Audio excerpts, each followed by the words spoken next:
Hello everyone, welcome to trade orbit. आमे आज जो कॉन्सेप्ट रे क्रॉसओवर कॉन्सेप्ट आरएसआई रो क्रॉसओवर कॉन्सेप्ट रे ट्रेड इनिशिएट केमिति करिबा मु या पूर्व वीडियो रे बुझेइथिली। सेही कॉन्सेप्ट अनुसार आउ लिटिल बिट नुआ एडिशन करिकरी मु आज पुणी केमिति ट्रेड प्लान करिबा ता विषय रे कहबी। बट एबे आमे लाइव मार्केट चलुची बिटकॉइन्स रो ताकू ऑब्जर्व करिकी आमे वर्तमान केमिति आम रूल अनुसार ट्रेड इनिशिएट करिपरिबा से अनुसार प्लानिंग करिबी एवं आज दिन सारा कौन ହେଇची ताकू मध्ये मु ऑब्जर्व करिबी। ओके, चलंतु। मु काली कहितली 7 पीरियड आरएसआई 7 पीरियड आरएसआई रो daily, weekly, monthly and 16 minutes रे आमे ट्रेंड को एनालिसिस करिबा। 15 मिनिट्स रे ट्रेड को आमे नबा। तो सेभेन पीरियड आरएसआई रे जिते आमे ट्रेंड एनालिसिस करिबा मु हेते बुझेइतिली जदि 50 एटा देखंतु 7 पीरियड आरएसआई रे मु डेली, मंथली, वीकली एंड 60 रो आरएसआई मु नेछि। जेतेबेले दिस इज योर 80 जोन, एटा होची 66 बा 60 जोन, एटा होची 50 जोन। तमाने 50 लेवल तळे जदि अछि प्राइस तमाने इट इज माने कंप्लीटली बेरिश। 66 तळे अछि तो bullish but not super bullish. तो से अनुसार आउ गोटे कनसेप्ट मु कहितली जे जदि आरएसआई ऑप्टिक हेथाय माने अपवर्ड स्लोपिंग हेथाय then it is bullish। जदि डाउन टिक बा डाउनवर्ड स्लोपिंग हेथिबो तो इट इज बियरिश। तो यार रेलिवेंस कौन अच्छे ट्रेडिंग सेशन बेले ना जदि large time frame down tick बा डाउनवर्ड स्लोपिंग थिबो तो ऑब्वियसली तार ट्रेंड होची नेगेटिव। तो आमे मोस्ट प्रिफरेबली माने सेल ट्रेड पाई इनिशिएट करिया पे आमे भाबिबा। किंतु सेठी आ गुटे मु ट्रिक्स कहितली जदि क्रॉस ओवर दउथबो, जदि क्रॉस ओवर दउथबो ताले क्रॉस ओवर देले किछि समय पर्यंत प्राइस रे मध्य मोमेंटम स्टार्ट हबो। बिकॉज मु आगुर कहिछि जे RSI is simply reflection of the price. ठीक अछि। तो प्राइस एक्शन सहित आरएसआई जेहेतु लीडिंग इंडिकेटर तो प्राइस एक्शन सहित पूरा सेम वर्सन ले मूव करिवो। किंतु it is sometimes give a diversion. तो डाइवर्सन कॉन्सेप्ट तो अलग मु पर डिस्कशन करिवि। बट एबे रिसेंटली मु जो कॉन्सेप्ट बुझौछि जे हमें केमिति ट्रेड प्लान करिबा मु पूर्व आगुरु दुईटा कॉन्सेप्ट बुझौथली जे ट्रेंड एनालिसिस करिबा हमें 7 पीरियड रे एंड ट्रेंड इनिशिएशन करिबा हमें 14 पीरियड रे। देखो एटा होछि 14 पीरियड आरएसआई एटी मु ट्रेंड प्लान करथिली ट्रेड प्लान। और ट्रेंड प्लान मु करथिली कोठी ना 7 पीरियड आरएसआई रे। किंतु पूर्व दिन जो वीडियो करथिली गला काली वीडियो रे एटी मु देखैथिली जे हमें केवल ओनली वन आरएसआई 7 पीरियड रे ट्रेंड एनालिसिस भी कर परिबा एवं मतलब ट्रेड एग्जीक्यूशन मतलब प्लान कर परिबा केमिति ना by considering the crossing over concept. Smaller RSI period, smaller period RSI जदि क्रॉस ओवर कला कहा उपरे ना लार्जर पीरियड आरएसआई रे आइदर अपवर्ड और डाउनवर्ड तो से अनुसार हमें ट्रेड प्लान मध्य इनिशिएशन करि परिबा। क्लियर। किंतु सेतला हमको आउ गोटे जिंसर हेल्प न पड़िबो जे वोलेटिलिटी जोन प्राइस कोठी अछि। वोलेटिलिटी पई म आगुरु बुझितली जे हमें बोलिंजर बैंड को हमें वोलेटिलिटी पई यूज करथुले एवं वोलेटिलिटी पई हमें तीनटा स्टैंडर्ड डेविएशन हमें यूज करथुले। गोटे होछि standard deviation 1, 20 and 1 standard deviation आउ गोटे 22 स्टैंडर्ड डेविएशन और 23 स्टैंडर्ड डेविएशन। तो से अनुसार 21 स्टैंडर्ड डेविएशन जोटा हैला सेटा होछि नो ट्रेड जोन। ता ऊपर जाइकी माने बाइंग आसीबो बा तळे कले माने सेलिंग आसीबो। बट 2 स्टैंडर्ड डेविएशन जोटा सेटा होछि ट्रेंडिंग जोन माने जोन 2। तमन देखंतु ए जो जगह रे मु कर्सर देखौछि दिस इज द जोन 1। एटा होछि 1 स्टैंडर्ड डेविएशन रो जोन। आउ एई जो जोन टा this is the zone 2। Okay. किंतु एई जो फांका जो जोनटा अछि दिस इज जोन 3। तमाने थर्ड जोन रे आमे जदि आगुर सेल रे थिबा ताने एई जगह रे आमे प्रॉफिट बुक करबा। जदि ऊपरे एई जगह को जिबा ताले एई जगह रे प्रॉफिट बुक करबा इन द जोन 3। क्लियर। तो तेणु बा रिभर्साल ट्रेड ପାଇଁ ପ୍ଲାନ୍ କରିପାରିବା। ଏଇଟା ହଉଛି ମୁଁ ପୂର୍ବରୁ ଯାହା କହିଥିଲି ମୁଁ ତାକୁ ବର୍ତ୍ତମାନ ମନେ ପକେଇଦେଲି। ତ ଆମେ ଆଜିକା ଡେଟରେ ସେଇ କ୍ରସ ଓଭରରେ ଆଜି କଣ ବନିଥିଲା ଏବଂ ଅଲଗା କଣ ମୁଁ କନସେପ୍ଟ ଡିସ୍କସନ କରିପାରିବି ତା ବିଷୟରେ କଥା ହେବି। ଓକେ, ଏବେ ବିଟକଏନ ଚାର୍ଟ ଦେଖୁଛି।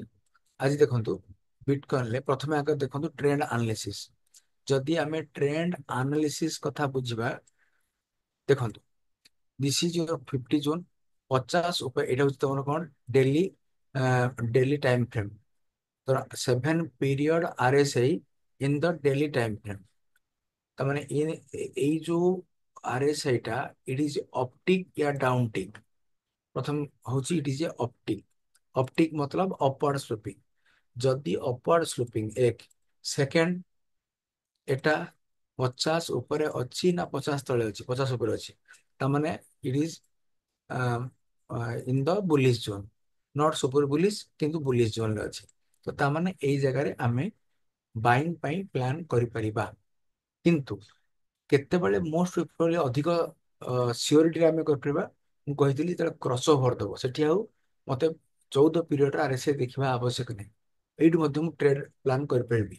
ତେଣୁ ଦେଖନ୍ତୁ ଏଇ ଜାଗାରେ ଇନ୍ ଦିସ୍ ଜୋନ୍ ତ ଏଠି କ୍ରସ ଓଭର ଦେଲା, କ୍ଲିୟର। ଯଦି ଏ ଜାଗାରେ କ୍ରସ ଓଭର ଦେଲା ତ ଏଠି ବି କ୍ରସ ଓଭର ଦେଇଛି ଡାଉନୱାର୍ଡ ଏବଂ ଏଠି ବି କ୍ରସ ଓଭର ଦେଇଛି ଅପୱାର୍ଡ। ତ यार कौन कौन सब एटी आसची ट्रेड आम ऑब्जर्व करबा। देखो सिंपल लॉजिक है, हम काली बुझेइथिली जोटा daily period daily time frame रे 7 period RSI is in uptick मतलब अपवर्ड स्लोपिंग। ता माने bullish is more preferable. Second एई जगह रे 1 आवर माने क्रॉस ओवर कला ता माने बाइंग मोर प्रिफरेबल। ठीक अछि। तो एबे जदि खाली हमर वोलेटिलिटी अनुसार प्राइस टा बाउंस करथो फ्रॉम द जोन 3, ताले हम इजीली बाइंग पाई जाई परिबा। तमन जो जगह रे एठी ऑप्टिक हैला, देखंतु ए जगह रे price in the trending zone अछि। आइदर प्राइस एई जोन ले जदि थांता ताले भी हम नहीं पारथांते, किंतु ट्रेंडिंग जोन ले अछि अल्प क्वांटिटी रे आमे मध्य प्लान करि परिबा। तेणु एइटू एई पर्यंत मूव आमे नहीं परिबा। ठीक अछि। नेक्स्ट सेकंड देखंतु एई जगह रे डाउन टिक हैला। मु आउ थरे कहूची, जेहेतु डेली टाइम फ्रेम रे the RSI 7 period is in optic और अपवर्ड स्लोपिंग, आमे सेलिंग एते प्रिफर मोर प्रिफरेबल नहीं परिबा नाही। क्लियर। एबे देखिबा जे ई जगह सेलिंग करथिले हमको रिजल्ट कौन मिली थांदा। देखंतु मैं सेई जगह को वर्तमान मार्क करूची। ए जगह रे वर्तमान प्राइस वोलेटिलिटी अनुसार कोठी अछि। प्राइस वोलेटिलिटी अनुसार इन द जोन जोन 2 नहीं ए जगह अच्छी नो ट्रेड जोन ले अच्छी। ठीक अच्छे। तो no trade zone is no trade zone. तो कहीं आम से जगह ट्रेड इनिशिएट करवा करवानी, तो सेटा कैंसिल हो गला। नेक्स्ट तापर देखंतु इमीडिएटली कौन से ऑप्टिक देला। क्लियर। मैं आउ थे कहूँ या पूर्व ट्रेड न नबार कारण जे डेली टाइम फ्रेम रे अपर सुपिंग तो मतलब buying, daily time frame 7 period 50 उपरे तो बाइंग, किंतु सही समय 7 पीरियड RSI आवरली RSI बर्तमान डाउन टिक देला। ता माने डाउन टिक रो सक्सेस होबार प्रोबेबिलिटी बहुत कम। एवं सेतेले मु कहिथिले ऑब्जर्व करिया पई जे प्राइस कोठी अछि बर्तमान वोलेटिलिटी 1 वोलेटिलिटी 2 और वोलेटिलिटी 3। हम एटा ऑब्जर्व करले price in the volatility 1 zone अछि मतलब नो ट्रेड जोन। सेतवे हमें किसी पोजीशन बनेले नाही। ठीक अछि। फिर भी माने जोन 1 ले मध्य हमें पोजीशन बनी पारिबा, बट जदि अदर फैक्टर आम फेवरेबल थिबो। एठी जेहेतु ट्रेंड एनालिसिस रे हायर टाइम फ्रेम हमको सपोर्ट करू नाही, तो सेतवे हम एठी किसी ट्रेड बनेबा नाही। क्लियर। नेक्स्ट सेकंड जो जगह रे रेड आछि से जगह रे मध्य एठी ऑप्टिक हेची मतलब एई जगह रे क्रॉस ओवर देछि। जदि क्रॉस ओवर देछि प्राइस कोड अछि it is also in the zone 3। किंतु या पूर्व ऑब्जर्व करंतु जोन 3 अच्छी तो ये जगह आम किसी ट्रेड नबा ना। किंतु कहीं नबा ना जेहेतु ଆଉ डेली टाइम फ्रेम 7 पीरियड ମୁଁ କହିଲି इट इज इन ऑप्टिक मतलब अपर स्लोपिंग ତା ମାନେ इन द बुलिश जोन। तो एवं second price not in the zone 3 of upper bullish band, it is in lower bullish band और इन द जोन 1 पोजिशन। ତା ମାନେ ଆମେ ମଧ୍ୟ ମାନେ ଚିପ ରେ ପାଉଛନ୍ତି, ତାମାନେ ଆମେ ଜୋନ ୱାନ ରେ ଆମେ ଆଁ, ମଧ୍ୟ ଆମେ ଆମେ ଆକ୍ଚୁଆଲି ସିଓର ହେଇପାରୁନାହାନ୍ତି ଯେ ଉପରକୁ ଯିବ କି ତଳକୁ ଯିବ, ବିକଜ ଜୋନ ୱାନ ର କନସେପ୍ଟ ହଉଛି ଉପରକୁ ଯାଇପାରେ ବା ତଳକୁ ଯାଇପାରେ। କିନ୍ତୁ ଯେହେତୁ ଟ୍ରେଣ୍ଡ ପଜିଟିଭ ଅଛି, କ୍ରସଓଭର ବି ପଜିଟିଭ, ତାମାନେ ବୁଲିଶ ଟ୍ରେଡ ପ୍ଲାନ ବି ଏଇ ଜାଗାରେ କରିପାରିବା। ତାମାନେ ଏଇ ଜାଗାରେ ଆମେ buy above this candle and stop loss below this, या तले आम स्टॉप लॉस रखिकी एटी बाय कर ठीक अच्छे। तो जदि एटू बाय कले वर्तमान एई जगार ए पर्यंत जेहेतु ये जोन 3 आसीगला, तो ये जगह प्रॉफिट बुक करवा, तामाने आम प्रॉफिट एतिक नेले with small risk we are booking a great profit here. तो ये गला नेक्स्ट ट्रेड, ये मध्य आम प्रॉफिटेबल हेले। नेक्स्ट कॉन्सेप्ट देखो, नेक्स्ट कॉन्सेप्ट है प्राइस। प्राइस এই জায়গায় অবজার্ভ করুন, এই জায়গায় RSI although in the bullish zone above the 50, কিন্তু 60 পিরিয়ড RSI ମୁଁ କହିଥିଲି ଗଲା କାଲି ଯୋଉଠି କ୍ରସ ଓଭର ଦବ ବା କ୍ରସ ଡାଉନ ଦବ, ସେ ମଧ୍ୟ ଗୋଟେ ଟ୍ରେଡ ଇନିସିଏସନ ପାଇଁ ମଧ୍ୟ ୟୁଟିଲାଇଜ ହେଇପାରିବ। ତାମାନେ ଦେଖନ୍ତୁ ଏଇ ଜାଗାରେ କ୍ରସ ଡାଉନ ଦେଲା, तो ए जगह प्राइस कोठी अच्छी, यदि जोन 3 रे थांता in the lower bullish band आमे ट्रेड इनिशिएट करी न थांते, किंतु प्राइस कोठी अच्छी इन द जोन 1। जोन 1 कौन कहती नो ट्रेड बा ट्रेड, ट्रेंड डिसाइड है नहीं। जितका बड़े आमे एटी ट्रेड प्लान करिबा, तो या तले यदि प्राइस गला तो मैंने ट्रेंडिंग जोन को पळे आसीबो इन जोन 2। ठीक अच्छे, ताहले आमे स्टॉप लॉस या ऊपर रखिकी स्विंग हायर ऊपर रखिकी आमे ट्रेड प्लान करि परिबा। देखंतु विथ दिस स्मॉल रिस्क आमे एई जगारु एई पर्यंत वर्तमान में माने प्रॉफिट मिले। जदि शॉर्ट प्रॉफिट नवा चाहते तो 1:2, तो ये जगह 1:2 मिल जाव नहीं, तो कम्प्लीटली ए पर्यंत आम प्रॉफिट कहीं स्टॉप लॉस होची एठी, स्टॉप लॉस ए पर्यंत हिट हेनी 85,800। प्राइस आसला प्राइस के 23,000 पाखापाखि 2,500 पॉइंट 2,000 समथिंग पॉइंट आम इजिली कैप्चर कले। एबे नेक्स्ट देखो, এই जो जोन रे এইটি ଆଉ ଗୋଟେ ପିକୁଲିଆର ଫିଚର ଅବଜର୍ଭ କରନ୍ତୁ। ଏବେ କିଛି କ୍ରସ ଓଭର ଦେଇନି, ତାହେଲେ ଆମେ କାହିଁକି ବୁଲିଶ ପ୍ଲାନ୍ କଲେ, ଟ୍ରେଡ ପ୍ଲାନ୍ କଲେ? ମୁଁ ଏଇଠି ଆଉ ଗୋଟେ ଜାଗାରେ ଦେଖନ୍ତୁ, ସେଥିପାଇଁ ମୁଁ ଗୋଟେ କନସେପ୍ଟ ଦେଖାଉଛି। ପ୍ରାଇସ୍ ବର୍ତ୍ତମାନ କୋଉ ଜାଗାରେ ଅଛି इन the zone 3। Zone 3 profit booking hub, ठीक अच्छे ओके। तामाने एई जगार जोन 3 रे प्राइस अच्छी कैंडलस्टिक पैटर्न ले बुलिश एनगल्फिंग पैटर्न मध्य कला। कैंडलस्टिक पैटर्न ले ए जगह ट्विजर बटम दीटा कैंडल लो समान अच्छे, ट्विजर बटम मध्य कला, सो दैट आमे बुलिश कैंडल पाइले जोन 3 रे अच्छी, तो मतलब प्रॉफिट बुकिंग हम अपवर्ड मूवमेंट हो पारे। एबे 14 पीरियड RSI कौन कहूँ, 14 पीरियड RSI बर्तमान कहूँ it is in the oversold zone, कहीं ये जोन टा हूँ 30 जोन हूँ ओभरसोल्ड जोन। तो 30 रु 20 पर्यंत आसपे, किंतु 30 पाखे गोटे बुलिश कैंडल कला, तो मध्य ए जगह आम एंट्री करि परिबा। क्लियर? कहीं ना या पूर्व मत बहुत थर कही सारे जे RSI डेली पीरियड कोडी अच्छी ना एबव द देखो RSI RSI डेली केते अच्छी 60 रे अच्छी, 60 ओभरबॉट या बुलिश या बियरिश बुलिश। जेहेतु RSI 60 बुलिश बुलिश जोन रे अच्छी, एठी बुलिश कैंडलस्टिक पैटर्न तैयारी कला दीटा गोटे जो engulfing second tweezer bottom formation कहिछि जोन 3 रे अछि माने वोलाटिलिटी रेस्पेक्ट रे इन द जोन 3 जोन ता माने आमे एठी which small risk eighty bye करबा बाय अबव दिस 83,661 एवं स्टॉप लॉस बिलो इट 83,612 तो आमे ट्रेड प्लान करबा 1:3 1:2 एवं थर्ड कॉन्सेप्ट ए जगह ऑब्जर्व करंतु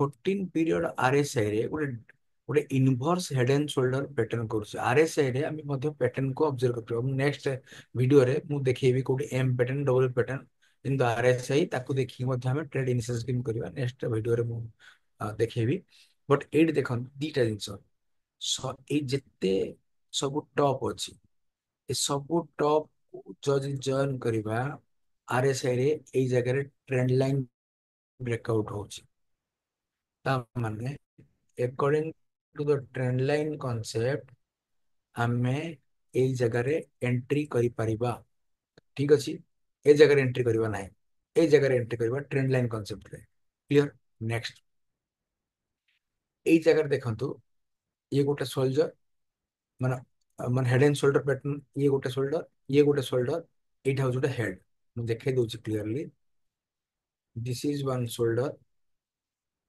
this is another shoulder and this is the head this is your neckline when neckline break कला price obviously जेहेतु लीडिंग इंडिकेटर आरएसआई तो प्राइस को ऊपर मध्य जीवाक पड़िबो देखंतु ए कैंडल एबव आमे बाय करबा ए कैंडल एबव बाय करबा स्टॉप लॉस या तळे देबा ए पैटर्न अनुसार तो 1:2 आमे प्रॉफिट बुक करबा प्राइस देखंतु 1:2 रे जाकी जून 1 रे अछि किंतु या पर बेसी मूवमेंट दबो बोली मोर आशा काहे कि एटे देखंतु आवरली वर्तमान अपवर्ड स्लोपिंग हे गलानी आरएसआई क्लियर तेनु आपण ऑब्जर्व करंतु काली माने आधा घंटा भीतर मते जानि परबे जे ये ऊपर को जाउछि कि नै मु जेते कि एक्सपेक्ट करूछि ये ऊपर को जाई पारे जीवो तो किसी मार्केट रे किछ कहि हबनी बट जाई पारे जोन 1 तो जोन 2 तो निश्चित जीवो एई जगह को जीवो निश्चित जीवो बट जोन 3 जीवो कि नै हम जानिनी यदि जीवो ए जोन 3 जोन तो एटी प्रॉफिट बुकिंग हबो तेतो हम टारगेट मध्य हे जाईथि त माने आज मु आ गुटे कथा इंट्रोड्यूस करैली जे आमे आरएसआई रे मध्य पैटर्न देखि परिबा trend line breakout W pattern M pattern head and shoulder pattern ए सब गुडा को प्रीवियसली मध्य आमे आरएसआई रे देखि परिबा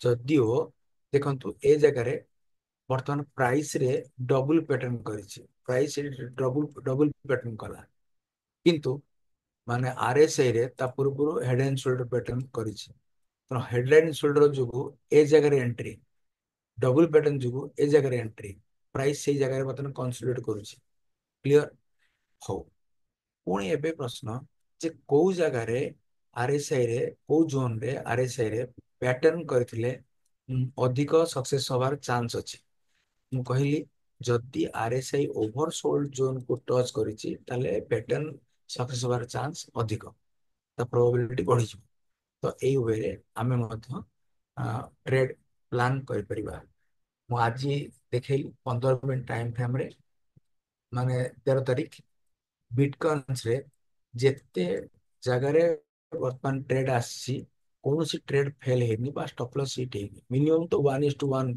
देछि 1:2 1:4 5 मध्य देछि सबटो अधिक टार्गेट ए जगह रे देछि 1:5 पाखा देछि तो this is the way of reading RSI ठीक अछि तो मु भाबुछि जदि विथ द फ्लो सबू वीडियो को आपण ऑब्जर्व करुथिबे एवं सीरियली फोकस करुथिबे एवं प्रैक्टिस करुथिबे तो आपनकर आरएसआई रीड करिवार जो नजरिया चेंज हबनी बोली मु आशा करूछि एवं आज जो कॉन्सेप्ट बुझेइली यदि सेतिरे किछि डाउट थाए ताले कमेंट रे लिखि पारंती मु ଆଗ୍ରହ ସହିତ ତାକୁ ଦେଖି ତାର ରିପ୍ଲାଏ ମଧ୍ୟ କରିବି।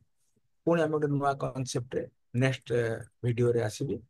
ଆ, ତ ତ ସେଥିପାଇଁ ଥ୍ୟାଙ୍କ ୟୁ, ଆପଣ ଭିଜିଟ୍ କଲେ, ଅବଜର୍ଭ କଲେ, ଥ୍ୟାଙ୍କ ୟୁ।